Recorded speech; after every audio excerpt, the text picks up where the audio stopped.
आपको कभी कभार ऐसे होता है कि जब आप कोई रिसर्च आर्टिकल्स लिख रहे होते हैं तो ये रिक्वायरमेंट होती है कि आपने अगर किसी जगह से कोई चीज़ रिसर्च की है या किसी और यूज़र की कोई इन्फॉर्मेशन दे रहे हैं, किसी और बंदे की कोई इन्फॉर्मेशन को या उसके किसी चीज़ को साइट कर रहे हैं, उसका हवाला दे रहे हैं, तो फिर माइक्रोसॉफ्ट आपकी ये रिक्वायरमेंट होती है कि आप उसका रेफरेंस प्रॉपर यहाँ पे इंसर्ट करें। आप ये बताएं कि आपने किस चीज़ से वो चीज़ कॉपी की है, वो बात कॉपी की है और वो चीज़ कहाँ से मिल सकती है। तो इसे हम साइटेशन कहते हैं। आप साइट करते हैं। For example let's see there is a document है। इस डॉक्यूमेंट के अंदर एक पॉल्यूशन से रिलेटेड डॉक्यूमेंट है। इसमें इन्होंने अपने हिसाब से जो भी बात करना शुरू की है, जहाँ जहाँ से जो चीज़ मिली है उसके साथ उन्होंने एक इसका फुट नोट की टाइप का एक रेफरेंस दिया है। For example number 1। तो अगर मैं नीचे जाऊंगा तो नंबर 1 से मुझे पता चलेगा कि ये IARC monograph on the evolution of carcinogenic risk of human volume 109 outdoor air pollution. ये कोई चीज़ है, कोई एजेंसी है जिसकी रिसर्च है और उन्होंने इस रिसर्च को पब्लिश भी किया है। तो ये उसके लिंक से हमें ये बात पता चली है। तो फॉर एग्जांपल ये 12 नंबर इन्होंने दिया है, तो 12 नंबर क्या है जी? ये सैमर CM की कोई एक्सपेरिमेंटल रिसर्च है जहां से हमने ये वाली बात लिखी है। तो आप जो जो भी बात लिखते हो आप उसका एक रेफरेंस दे देते हो। सिमिलरली एक और बड़ी अच्छी वेबसाइट है, आपने देखा होगा, विकीपीडिया। विकीपीडिया के ऊपर बहुत सारी इंफॉर्मेशन आर्टिकल्स अवेलेबल होते हैं। फॉर एग्जांपल पाकिस्तान से रिलेटेड एक आर्टिकल है, तो इसमें हम लोग बात करते हैं जी पाकिस्तान इस्लामिक रिपब्लिक पाकिस्तान है, कंट्री इन साउथ एशिया है, world 6th most populated country है और इसकी पॉपुलेशन इस वक्त 212742631 से इंक्रीज करी। अब ये एक बड़ी इंपॉर्टेंट इंफॉर्मेशन है। वर्ल्ड 6th लार्जेस्ट पॉपुलेशन है और इसकी इस वक्त इतनी पॉपुलेशन है। इसके साथ उन्होंने एक लिंक दिया है नंबर 19। एंड पे आप जाएंगे, इस नंबर 19 पे क्लिक करें तो आप इसी डॉक्यूमेंट पे ये देखें एंड पे आ गए हैं, जिसमें एंड पे नंबर 19 में उसने लिखा हुआ है Pakistan bureau statistics 6th population in housing census और वेबसाइट का लिंक भी दिया है। उन्होंने कहा है कि जनाब अगर आप जाके बाकी चीज़ कंफर्म करना चाहते हैं, ये चीज़ हमने यहाँ से ली है। सिमिलरली हम दोबारा कंट्रोल होम प्रेस करके होम पे जाते हैं।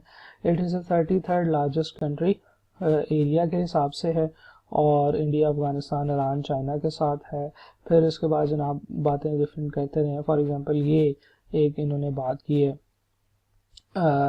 फॉर एग्जांपल ये मिडिल पावर है 34, 35 और 36। ये डिफरेंट आर्टिकल्स का इन्होंने हवाला दिया है कि यहाँ से जाके आप देख सकते हैं कि ये वाकई में रीजनल पावर है, मिडिल पावर है, पाकिस्तान है 6th लार्जेस्ट स्टैंडिंग आर्मी है।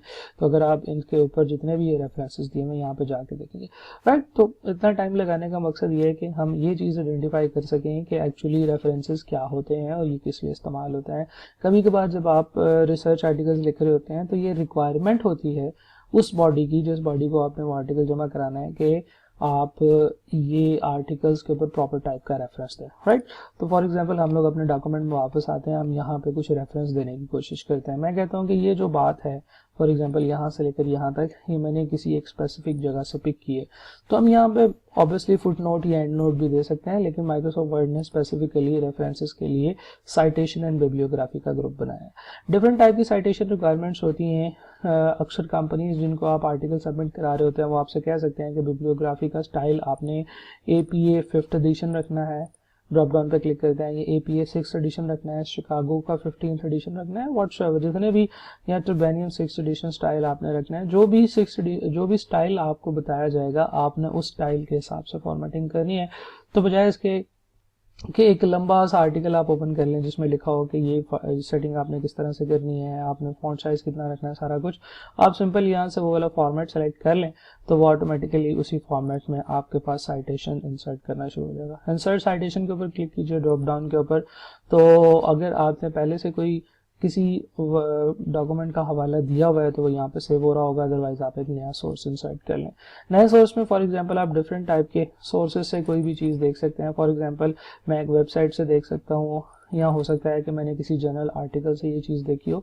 तो जो जहाँ से भी आपने कोई चीज़ देखी है, माइक्रोसॉफ्ट वर्ड ऑटोमेटिकली उसके हिसाब से फिर आपसे पूछता है कि अगर मैं बिब्लियोग्राफी डालूंगा APA 5th एडिशन के हिसाब से तो मुझे ये वाली चीज़ें चाहिए होंगी, मुझे ऑथर का नाम चाहिए। फॉर एग्जांपल मैं ऑथर का नाम लिख देता हूँ और अगर कोई कॉर्पोरेट ऑथर है तो उसके ऊपर टिक करें। तो अगर कोई कंपनी है, फॉर एग्जांपल अक्सर ऐसे होता है कि जैसे बुक्स ऑथर की नहीं होती हैं, कंपनी की होती हैं। जैसे आपकी सीए की बुक्स जो है वो किसी ऑथर की नहीं है, वो आई कैप की हैं, तो आपको कॉर्पोरेट ऑथर यहाँ पे लिखना पड़ेगा। सिमिलरली इसका टाइटल क्या है, मैं इसका टाइटल लिख देता हूँ the world's best book, right.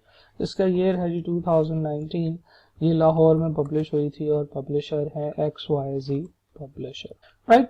तो आप देखेंगे कि ऑटोमेटिकली इसको एक टैग नेम असाइन हो गया है, जो कि वहाँ पे हमारे पास ऊपर प्लेस होल्डर्स में आ रहा होगा। जैसे मैं इसे ओके करूंगा तो आप देखें कि APA 5th एडिशन स्टाइल ये कहता है कि आपने वर्क साइटेड के साथ जहां सेव लिखना है और 2019 लिख देना है, और बाकी उसकी जो डिटेल है वो आपने यहाँ पे नहीं डाली। सिमिलरली फॉर एग्जांपल मैं एक और डॉक्यूमेंट एक और जगह पे जाता हूँ और यहाँ पे किसी और साइटेशन का हवाला देता हूँ, मैं यहाँ पे एक नया सोर्स डालता हूँ, मैं कहता हूँ इस दफ़ा मैंने बुक से नहीं देखा, मैंने बुक का एक सेक्शन देखा है, राइट। तो वो मुझसे बुक का टाइटल, बुक का ऑथर, बुक का ईयर, पेज नंबर, पेजेस पूछेगा कौन से पेजेस से देखे हैं, सिटी, पब्लिशर कहाँ से देखा है, ये मैं एंटर कर रहा हूँ। फॉर एग्जांपल अगर मैं कहता हूँ कि जी मैंने एक कॉन्फ्रेंस की प्रोसीडिंग्स में से ये चीज़ पता की है, तो मुझसे पूछेगा कि कॉन्फ्रेंस की प्रोसीडिंग किसने की है, इस कॉन्फ्रेंस का टाइटल क्या था, इसके पेजेस कौन से पेज से आपने ये चीज़ उठाई है, ईयर क्या है, कॉन्फ्रेंस का पब्लिशर कौन है। आप डिफरेंट कॉन्फ्रेंसेस होती है ना, तो फिर उसकी जितनी भी कार्रवाई होती है वो एक आर्टिकल की सूरत में लिखी जाती है। फॉर एग्जांपल एक वेबसाइट से आपने उठाया, तो वेबसाइट क्या हो सकती है, वेबसाइट मैं कहता हूँ जी नियर बियर की वेबसाइट है जी, नियर बियर इसका ऑथर है, इसका वेब पेज का नाम क्या है, वेबसाइट क्या है, ईयर क्या है, मंथ क्या है, आपने इसको कब एक्सेस किया, ये सारी की सारी इन्फॉर्मेशन जब आप यहाँ पे इंसर्ट करेंगे तो यहाँ पे उस हिसाब से एक और साइटेशन इंसर्ट हो जाएगी। फॉर एग्जांपल मैं यहाँ से एक वेबसाइट का हवाला देता हूँ, मैं कहता हूँ जी near bear is the author, web page का नाम क्या है, articles on near pier, name of website क्या है जी nearpeer.org, ये कब बनी, आपको अगर नहीं पता तो आप इसे छोड़ सकते हैं, किस मंथ में बनी, किस दिन में बनी, आपने इसको कब एक्सेस किया। फॉर एग्जांपल मैंने इसको एक्सेस किया है 2020 में, और मंथ ऑफ एक्सेस क्या है, मंथ ऑफ एक्सेस है जी सितंबर फॉर एग्जांपल, और डे क्या है जी, डे है जी 12 सितंबर 2020 को मैंने एक्सेस किया है। यूआरएल वो वेबसाइट का लिंक होता है, वो पेज का लिंक होता है जो आपने एक्सेस किया। फॉर एग्जांपल ये जो है ये हमारे पास पेज का लिंक है, मैं यहाँ से कॉपी करके इसे यहाँ पे पेस्ट कर सकता हूँ। ओके करते हैं जी, तो आप देखें कि अगर आपने किसी पेज का जिक्र किया हो तो वो यहाँ पे सिर्फ उसका नाम लिखा आ रहा होता है। तो जितने भी आपने इस डॉक्यूमेंट के अंदर अगर आपने फिर दोबारा किसी और ऐसी चीज का हिंट देना है जो कि आप पहले से आप यूज कर चुके हैं, तो आप सिंपल उसके ऊपर क्लिक करें तो आपके पास उसका रेफरेंस आ जाएगा। और फिर अगर आप एक नया सोर्स इंसर्ट करना चाहते हैं तो सिंपली आप किसी और एक सोर्स के ऊपर क्लिक करके उसके ऊपर उसको इंसर्ट कर सकते हैं। फॉर एग्जांपल एक रिपोर्ट है जी, रिपोर्ट है, इसका ऑथर है जेजी, इसका टाइटल था जी बेस्ट रिपोर्ट, और ईयर था जी 2019, और इसका पब्लिशर था XYZ पब्लिशर, राइट, और इसकी सिटी थी जी लाहौर। तो आपने इसको एंट्री कर दिया है तो आपको उसके हिसाब से यहाँ पे एंट्री नजर आना शुरू हो जाएगी। इंसर्ट साइटेशन के अलावा add a new placeholder भी आप क्लिक कर सकते हैं, जिसका मतलब ये है कि अभी आप यहाँ पे एक प्लेस होल्डर इंसर्ट कर दें, बाद में आप सोर्सेस को इंसर्ट कर सकते हैं। सिमिलरली मैनेज सोर्सेज के ऊपर अगर आप जाएं तो आपने जितने सोर्सेज अभी तक इस डॉक्यूमेंट में यूज किए हैं वो सारे आपके पास यहाँ पे नजर आ रहे हैं। आप इनमें से किसी एक सोर्स को डिलीट भी कर सकते हैं, एडिट भी कर सकते हैं, नए कोर्सेज के ऊपर जो है वो काम भी कर सकते हैं। टिक का मतलब ये है कि ये सोर्सेज ऐसे सोर्सेज हैं जो इस डॉक्यूमेंट में हैं और हमने इनको साइट भी कर दिया है, यानी कि हमने इनको कहीं ना कहीं रेफर भी कर दिया है। जैसे मैं इसे क्लोज करूंगा तो मेरे पास एक नेक्स्ट जो इसमें ऑप्शन होगी वो होती है जी बिब्लियोग्राफी। तो साइटेशंस हम लोग डिफरेंट डॉक्यूमेंट्स जो हमने एक्सेस किए हुए हैं उसको उसके साथ कर सकते हैं। अब जैसे आपने देखा कि एंड पे आपको फिर एक लिस्ट चाहिए कि कौन कौन से डॉक्यूमेंट्स आपने लिंक किए हैं, कौन कौन से डॉक्यूमेंट्स आपने एक्सेस किए हैं। तो ये जो लिस्ट होती है जो कि लिस्ट ऑफ रेफरेंसेस होती है, इसको हम बिब्लियोग्राफी भी कहते हैं, ये बिब्लियोग्राफी कहलाती है। फॉर एग्जांपल इस आर्टिकल के अंदर हम लोग एंड पे जाएंगे तो एंड पे हमें एक लिस्ट ऑफ आर्टिकल्स मिलेंगी जो हमने थ्रू आउट इस पेज के ऊपर रेफर किया हुआ है इन्होंने जी। ये देखें जी, ये रेफरेंसेस आ गए हैं, ये रेफरेंसेस है जी, जहाँ पे 1 लिखा होगा उसका रेफरेंस ये है। तो तकरीबन इस पेज के अंदर उन्होंने 634 रेफरेंसेस इस्तेमाल किए। ठीक है जी। तो हम लोग भी इसी तरह से एक लिस्ट बनाना चाहते हैं कि इस डॉक्यूमेंट में हमने कितने रेफरेंसेस को यूज़ किया है। आप किसी भी जगह पे बना सकते हैं, जहाँ पे आपका कर्सर होगा वहाँ पे एक बिब्लियोग्राफी इंसर्ट हो जाएगी। तो आप सिंपली कर्सर ले जाइए डॉक्यूमेंट के एंड पे, क्योंकि नॉर्मली डॉक्यूमेंट के एंड पे बिब्लियोग्राफी इंसर्ट होती है। यहाँ पे बिब्लियोग्राफी पे इंसर्ट क्लिक कीजिए और बिब्लियोग्राफी, जैसे ही आप यहाँ पे क्लिक करेंगे तो आपके डॉक्यूमेंट में जितनी भी वर्क साइट किए हैं, जितनी भी चीज़ों का आपने जिक्र किया है, वो सारी चीज़ों के रेफरेंसेस यहाँ पे आ जाएंगे। ठीक है जी।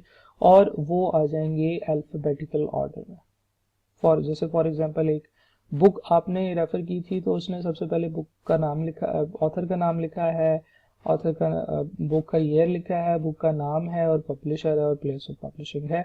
तो ये जो एपीए 5th एडिशन है, इसकी रिक्वायरमेंट ही ये थी कि इस तरह से नाम लिखा जाए। सिमिलरली जब आपने किसी रिपोर्ट का जिक्र किया तो उसने उसका नाम रिपोर्ट का इस तरह से लिख दिया। आपने जब किसी वेबसाइट का जिक्र किया तो उसने वेबसाइट के साथ उसने ये भी बताया कि वेबसाइट का लिंक क्या है और वो सारी चीज़ें। तो इस तरह से आप बिब्लियोग्राफी इंसर्ट कर सकते हैं। नॉर्मली जब आप कोई भी नई बिब्लियोग्राफिकल आप कोई नया वर्क साइट करोगे, तो फॉर एग्जांपल मैं यहाँ पे एक वर्क साइट करता हूँ, मैं सिर्फ ऑथर का नाम लिखता हूँ, ओके करते हैं जी, और मुझे कोई इन्फॉर्मेशन नहीं है, तो वही देखें हमारी बिब्लियोग्राफी उस वक्त अपडेट होगी जब हम अपडेट साइटेशन एंड बिब्लियोग्राफी पे क्लिक करेंगे, या हम लोग इसको सेलेक्ट करके F9 प्रेस करेंगे। Right.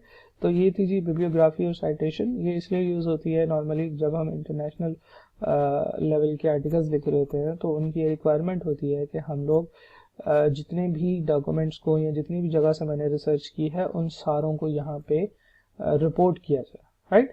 Thank you very much.